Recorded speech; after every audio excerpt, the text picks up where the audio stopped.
শ্রোতা বন্ধুরা, আপনাদের সালাম ও শুভেচ্ছা। আশা করি আপনারা সবাই ভালো আছেন। আমরা সবাই ভালো থাকতে চাই, কিন্তু রাষ্ট্রের মধ্যে যা শুরু হয়েছে আমরা কিন্তু ভালো থাকতে পারছি না। কারণ প্রধান উপদেষ্টা ইতিমধ্যেই নানা বিষয়ে অসন্তুষ্ট হয়ে, হতাশা হয়ে তিনি পদত্যাগ করার ইচ্ছা প্রকাশ করেছেন। এই যে ইচ্ছা প্রকাশটা, তিনি হয়তো তার ইচ্ছা প্রকাশের মধ্য দিয়ে দলগুলির মধ্যে বোধোদয় হবে এবং তারা ঐক্যবদ্ধ হবেন। জুলাই বিপ্লবকালীন ঐক্যবদ্ধ হতে না পারলেও তারা বিরাজমান পরিস্থিতি বিবেচনা করে ঐক্যবদ্ধ হবেন এবং প্রধান উপদেষ্টাকে কিছু গাইড দিবেন, যাতে তিনি তার সংস্কার কাজ, বিচার কাজ এবং সর্বোপরি একটি ভালো নির্বাচন করে নির্বাচিত সরকারের কাছে ক্ষমতা হস্তান্তর করে উনি বিদায় নিতে পারেন। সেক্ষেত্রে এই যে তিনি তার নিকটজনদের কাছে, যারা তার আপন খুব কাছের এনসিপি, ছাত্রদের নবগঠিত দল এনসিপির প্রধান আহ্বায়ক আর কি নাহিদ ইসলামের কাছে তিনি তার এই কষ্ট এবং হতাশার কথা এবং পদত্যাগের ইচ্ছার কথা প্রথমে প্রকাশ করেছেন। তার মাধ্যমেই পরবর্তী সকলে জেনেছে। আর অতঃপর তিনি জামাত তার সাথে দেখা করার ইচ্ছা প্রকাশ করেছে। জামাত আজ সন্ধ্যায়, শনিবার সন্ধ্যা হয়তো তার সাথে দেখা করবে। এরপরে বিএনপি সাক্ষাতের ইচ্ছা প্রকাশ করে, বিএনপি এরপরে 7টার দিকে হয়তো তার সাথে দেখা করবে। এই তিনটা দলই তো এখন প্রধান শক্তি, বাকিগুলো এই তিনটা শক্তির সাথেই আছে। ফলে এই তিন শক্তি যদি ঐক্যবদ্ধ হতে পারে তাহলে কিন্তু সমস্যার অনেক সমাধান হয়ে যাবে। এবং আমার কাছে মনে হচ্ছে প্রধান উপদেষ্টার অতটা আবেগী, সেন্টিমেন্টাল কিংবা হতাশ হওয়ার কিছু নেই। উনি নিজেও কিছু কাজ করেছেন যেগুলো আসলে আমাদের বিবেচনায় সঠিক হয়নি। তার সমালোচকরা বলেন তিনি আসলে ক্ষুদ্র ব্যবসায়ী, তিনি তার কিছু সুবিধা এখান থেকে নিয়েছেন, তার মামলাগুলো প্রত্যাহার করে নিয়েছেন, গ্রামীণ ব্যাংক বা ইর জন্য কিছু সুবিধা নিয়েছেন, আরও কিছু সুবিধা নিয়েছেন, কর রেয়াত, এগুলো তার এখনই নেওয়া দরকার ছিল না, পরে নিল হতো, তিনি নিয়েছেন।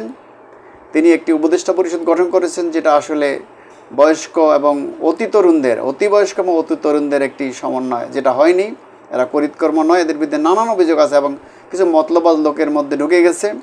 ফলে ওনার কাজের গতি খুব কম। অর্থাৎ উনি যে মহান লক্ষ্য নিয়ে এই দায়িত্বে এসেছেন, এনসিপি বলছে তিনি সংস্কারের জন্য এসেছেন, বাস্তবে তিনি সংস্কারের জন্য আসেনি, তিনি সংস্কারের জন্য এসেছেন। প্লাস জুলাই বিপ্লবের যে মূল বৈষম্য বিরোধী সমাজ গঠন, ন্যায়ভিত্তিক সমাজ গঠন এবং গণতন্ত্র পুনঃপ্রতিষ্ঠা, এগুলো তার লক্ষ্য ছিল। এক একজন এক একভাবে কথা বললে হবে না। তো সেই নির্বাচন করতে হবে, তাকে বিচার করতে হবে, সংস্কার করতে হবে। এইগুলি করতে হলে উনি একা সব কিছু করবেন না, একবারই সব কিছু করে ফেলতে পারবেন না। তার অতিরিক্ত উনি চট্টগ্রাম বন্দর বা বিভিন্ন বন্দর বিদেশিদের হাতে লিজ দেয়া, মায়ানমারে করিডোর দেওয়া সহ কতগুলি পদক্ষেপ নিয়েছেন। উনি প্রেসিডেন্টকে কোণঠাসা করে রেখেছেন, সেনাপ্রধানের তার সাথে তার সম্পর্ক ভালো যাচ্ছে না, ফলে সেনাপ্রধানও কিছু কথা বলছেন। অর্থাৎ বিএনপি ইশরাকের বিষয়টা নিয়ে, অর্থাৎ তাকে দক্ষিণ মেয়রের দায়িত্ব দেওয়ার জন্য আন্দোলন করছিল এবং পরবর্তীতে বৃহত্তর আন্দোলনের হুমকিও তারা দিয়েছিল।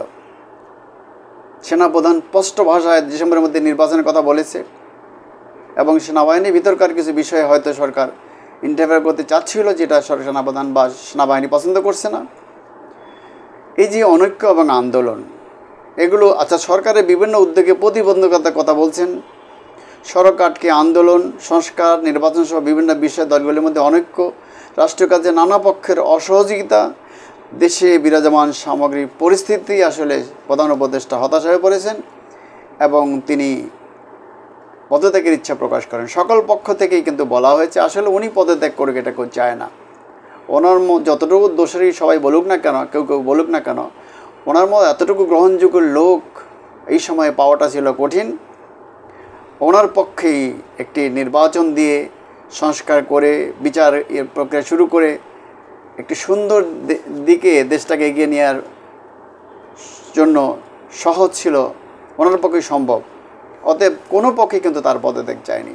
সবাই ওনার এই পদত্যাগের ইচ্ছাকে নাকচ করে দিয়েছে এবং ওনাকে বলেছে যে তার উপদেষ্টা পরিষদকে একটু সংস্কার করে, সংশোধন করে, যারা বিতর্কিত তাদের বাদ দিয়ে কিছু কর্মা লোককে এই উপদেষ্টা পরিষদে নিয়ে দ্রুত নির্বাচনের রোডম্যাপ পরিষ্কারভাবে ঘোষণা করা এবং জুলাই আহত নিহতদের ব্যাপারে তার করণীয়, আওয়ামী লীগের দোষরদের বিচার এবং ব্যাপক সংস্কারের বিষয়ে তাকে স্পষ্ট রোডম্যাপ, বিশেষত নির্বাচনের ব্যাপারে তাকে এক্ষুনি সুস্পষ্ট একটা রোডম্যাপ দিতে হবে।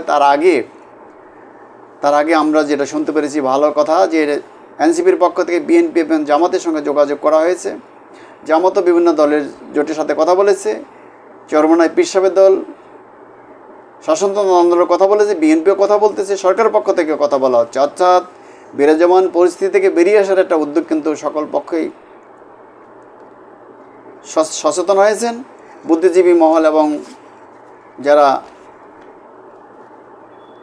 থিম ট্যাঙ্ক, যারা দেশের কল্যাণ চান, মঙ্গল চান, সবাই বলছেন যে ইউনূস সাহেব, ডক্টর মোহাম্মদ ইউনূস, প্রফেসর ইউনূস, আপনি থেকে এই মন্ত্রিসভাকে বা উপদেষ্টা পরিষদকে সংশোধন করুন, করিতকর্মা করুন, তৎপর করুন এবং নির্বাচন এবং সংস্কার এবং জুলাই যারা এর গত 15-16 বছরে নির্মম হত্যাকাণ্ড চালিয়েছে, নানান অনিয়ম করেছে, সেটাকে সংশোধন করতে হবে, সেটাকে বিচার করতে হবে এবং দেশটা গণতন্ত্রের উত্তরণ ঘটাতে হবে। সেক্ষেত্রে একটা নির্বাচন দরকার এবং সুষ্ঠু অবাধ নির্বাচন, যার মধ্যে গণতন্ত্র পুনঃপ্রতিষ্ঠিত হবে দেশে।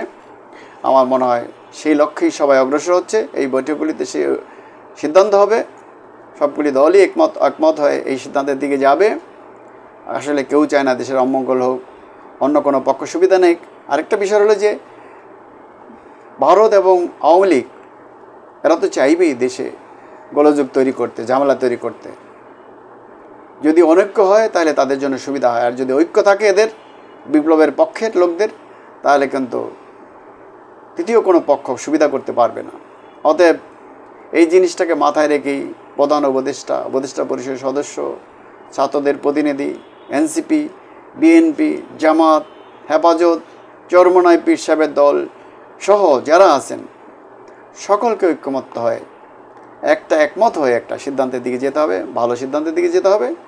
দেশটাকে নৈরাজ্যের হাত থেকে রক্ষা করতে হবে, অরাজক পরিস্থিতির হাত থেকে রক্ষা করতে হবে, গণতন্ত্রের পক্ষে এগিয়ে নিতে হবে এবং বৈষম্যহীন একটি নতুন বন্দোবস্তর দিকে অবশ্যই যেতে হবে, যেটা জুলাই বিপ্লবের ছাত্ররা চেয়েছিল, শ্রমিকরা চেয়েছিল। এবং দলগুলির মধ্যে যদি সেরকমের ইচ্ছা নাও থাকে, তারা যদি আবার আওয়ামী লীগের কায়দায় দেশ চালাতে চায়, তাদেরকেও কিন্তু বাধ্য করতে হবে সেই শক্তির জায়গায় এনসিপিকে যেতে হবে। এনসিপির এই শক্তি থাকুক, অটুট থাকুক, তাদের নৈতিকতা থাকুক, আমরা চাই, কিন্তু তারা যেন কোনো বিতর্কিত সিদ্ধান্তে জড়িয়ে না পড়ে, সেটাও আমরা চাই। অতএব আপনাদেরকে ডিবেট উইথ রানা চ্যানেলের পক্ষ থেকে আমি জহিরুল হক রানা আবারও শুভেচ্ছা জানিয়ে দেশকে একটা সুন্দর পথে দিয়ে এগিয়ে নিতে এবং ডক্টর মোহাম্মদ ইউনূসকে আরও সুন্দরভাবে কাজ করতে সকলকে সহযোগিতার হাত বাড়িয়ে দেওয়ার জন্য আহ্বান জানিয়ে আজকের এখানেই শেষ করছি। খোদা হাফেজ। আমরা সবাই ভালো থাকতে চাই। ধন্যবাদ।